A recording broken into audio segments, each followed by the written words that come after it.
Hello दोस्तों, नमस्ते, प्रणाम। मैं मंजू सिंह रूफाई चैनल से बोले और एक गाना गाने जा रही हूँ माता जी को। उसको आप लोग सुनिएगा, कमेंट बताइएगा कैसा लगा।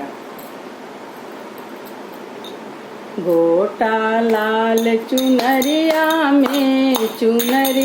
में भीड़ होला जम्मू नगरिया में।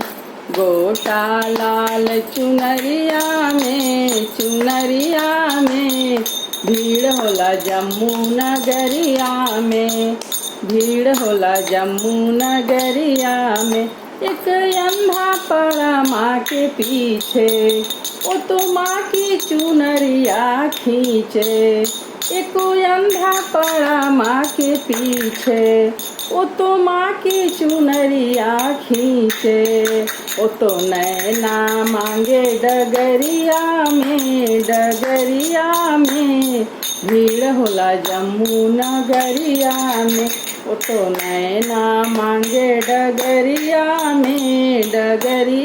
में भीड़ होला जम्मू नगरिया में। गोटा लाल चुनरिया में भीड़ होला जम्मू नगरिया में। भीड़ होला जम्मू नगरिया में। एक लंगड़ा पड़ा माँ के पीछे, वो तो माँ की चुनरिया खींचे। एक लंगड़ा पड़ा माँ के पीछे, वो तो माँ की चुनरिया खींचे। वो तो टांगे मांगे डगरिया में भीड़ होला जम्मू नगरिया में।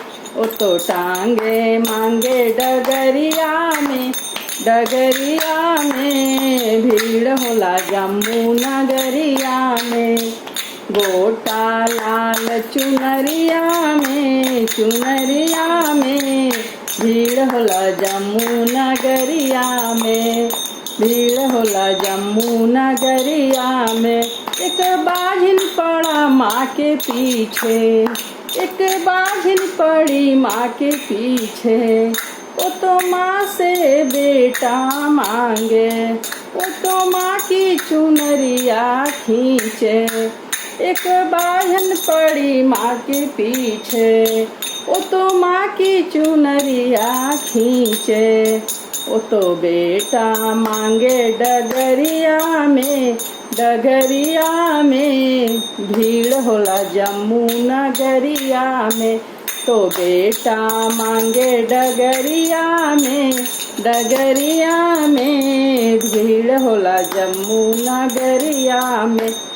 गोटा लाल चुनरिया में भीड़ होला जम्मू नगरिया में। भीड़ होला जम्मू नगरिया में।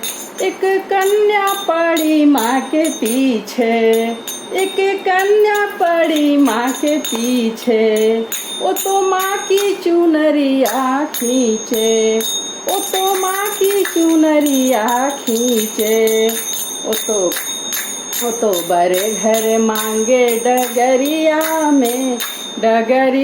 में भीड़ होला जम्मू नगरिया में। वो तो बड़े घर मांगे डगरिया में भीड़ होला जम्मू नगरिया में। गोटा लाल चुनरिया में भीड़ होला जम्मू नगरिया में। भीड़ होला जम्मू नगरिया में। पूरा गाना सुनिए प्लीज़, आप लोग से रिक्वेस्ट है।